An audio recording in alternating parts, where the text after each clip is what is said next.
ভিত্তি স্থাপন যারা ভাঙছে এবং যারা অবমাননা করছে তাদের শাস্তি এবং বিচার চাই। ভিত্তিপ্রস্তরের উপরে ভিত্তিপ্রস্তর নাই, ভিত্তিপ্রস্তরের উপরে টয়লেট নির্মাণ হয়েছে এবং আবাসন একটা 3তলা বাড়ি আপনারা দেখতে পাচ্ছেন। তো আমরা মত সৃষ্টি করতে চাই না। সেই সময় আমাদের চোখের সামনে এটা ভাঙ্গা হলো, আমাদের জীবন নাশের হুমকি ছিল।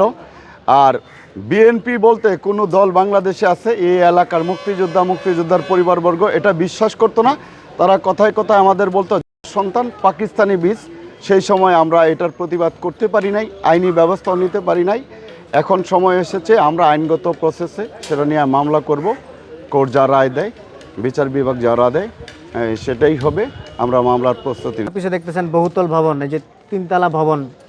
তো এইটা 2009 সালে তৎকালীন 56 সমিতির যারা ছিল সভাপতি সাধারণ সম্পাদক ওনারা সহ এখানে একজন পুলিশ কর্মকর্তা, তো এইখানে তৎকালীন প্রধানমন্ত্রী অথবা সাবেক প্রধানমন্ত্রী দেশনেত্রী বেগম খালেদা জিয়ার একটি ভিত্তি স্থাপন এখানে ছিল, যে উনি এই এলাকার উদ্বোধন করে দিয়ে যান। তো পরবর্তীতে ওনারা এই ভিত্তি স্থাপনটা ভেঙে এখানে বহুতল ভবন নির্মাণ করে এই জায়গাটা দখল করে। এটা শহীদ মিনারের জায়গা ছিল, তো ওই জায়গা দখল করে উনি মাদ্রাসার নাম দিয়ে এইখানে দখল করে 3য় তলা করে। ভিত্তিপ্রস্তর এখানে যে ছিল ওনারা 2009 সালে এটা ভেঙে তো এইখানেই 3তলা ভবন নির্মাণ করে।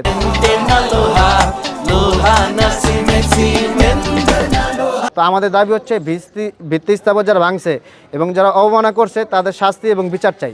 আমরা প্রথম অবস্থায় 5ই আগস্ট ঘটার পরে যখন এইগুলো নিয়ে আমরা প্রশ্ন করি, তো তখন আমাদেরকে এলাকার 2-1 মুক্তিযোদ্ধা বলেছিল যে এটা ওনারা করে দিবে এই জায়গায়, কিন্তু ওনারা পরবর্তীতে এটা করে না, কারণ এটা করতে গেলে তো ওনাদের ভবন ভাঙতে হবে। তো তখন ফ্যাসিস্টের সরকার ছিল দীর্ঘ 17 বছর, তো তখন তো আমরা কথা বলতে পারি নাই।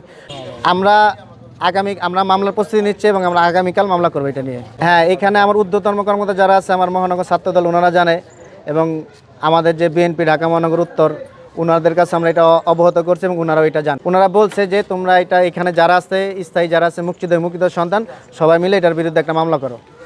বাধা দেওয়ার মতো আসলে কেউই ছিল না, কারণ এখানকার স্থানীয় পর্যায়ে যারা আছে প্রায় সবাই হাতে পুরো মুক্তিযুদ্ধ কমপ্লেক্সের মধ্যে 2-3 ব্যতীত সকল মুক্তিযোদ্ধারা এই আওয়ামী লীগ, কট্টরপন্থী আওয়ামী লীগ এবং তাদের ছেলেপেলেরা আওয়ামী লীগ, এবং বর্তমানেও এমন একটা কঠোর অবস্থান আছে আমাদেরকে যেই কোনো সময় ওরা হাতে মারতে পারে, যেহেতু ওদের এখানে খুবই শক্তিশালী।